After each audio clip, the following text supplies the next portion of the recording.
these USB cables. Put them here for me. I'm gonna be straight up with you. Cameras don't matter. They really don't. Some of the best films and videos that you see on this actual platform, YouTube, have been shot on low budget cameras. Now, I definitely have a preference when it comes to DSLR and mirrorless, but as far as the camera itself, it doesn't really matter. I'm currently shooting on the Sony a6300. Looks pretty freaking good. The Sony a6300 is about 4 years old. It doesn't have a flip out screen, the battery life sucks, and the body isn't image stabilized. On top of that, it's an older Sony camera, so the color science is a little bit off, favoring a little bit more of the magentas, if you will. But even with these shortcomings, and to be quite honest, they're not really shortcomings, they're more of inconveniences. Even with these inconveniences, this camera is still a really good camera to use in 2020. It shoots in 4K up to 30 frames per second, also 120 frames a second at 1080p, so you can get some nice buttery smooth slow motion. You've got a variety of picture profiles and a ton of goodies in the menu system as well of this camera. Things like focus peaking and zebras for exposure. I literally take this camera with me everywhere I go. Like everywhere I go. I'll even show you the bag that I take it in. This is the brevet, whatever. It's a bag that I literally put this camera in every day.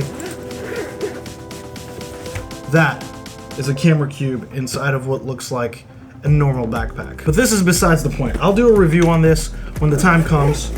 We're talking about this camera right now. So the reason I take this camera everywhere with me, besides the fact that that bag is awesome, is the fact that this camera is compact. So whenever I need to film something real quick or take a quick photo, boom, there's my camera. I just take it out of my bag, snap a photo, grab a quick clip, put it right back in. Now, one of the things that I really like about this camera is the Super 35 sensor. Basically, it's a sensor that helps get you the most cinematic quality image. So there's a lot to this camera, no doubt, but for me, I personally believe that it's about who's behind the camera, who's manning the camera, who's dialing in the shot. You can buy the most high-end camera that you can think of, put the most expensive lens that you can on that camera, and you can still have the image come out somewhat sucky because of the person behind the camera. Which is why, to me, going back to what I was saying before at the beginning of this video, it doesn't matter what camera you have, you're the one that matters.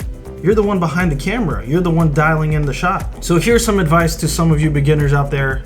Buy something cheap. Something that'll get you by for the period of time that you need, especially if you're just learning. The camera that you buy, learn the ins and outs of it. Learn everything that you can about it. Push it to its limits, because then buying a more expensive camera or buying a more high-end camera will be justified. Grab a frame from one of your favorite YouTubers. Grab a frame from one of your favorite YouTube videos. Grab a frame from one of your favorite movies and try and replicate that. You'll start noticing that the camera really isn't the issue. It's things like lighting and composition that just aren't quite right. You'll start to notice that maybe auto ISO isn't the way to go, which it's never the way to go.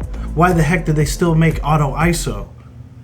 So I hope that this video enlightens you, I hope that it inspires you, and I hope that it makes you realize that the most high-end camera isn't gonna make you a better filmmaker. Your drive, your passion, and your ambition. That's what will make you a better filmmaker. Thanks for watching this video. Please subscribe if you haven't already. Like this video if you like the topic that we're talking about. And hit the notification bell so that you're notified when I post videos. I'll see you in the next one.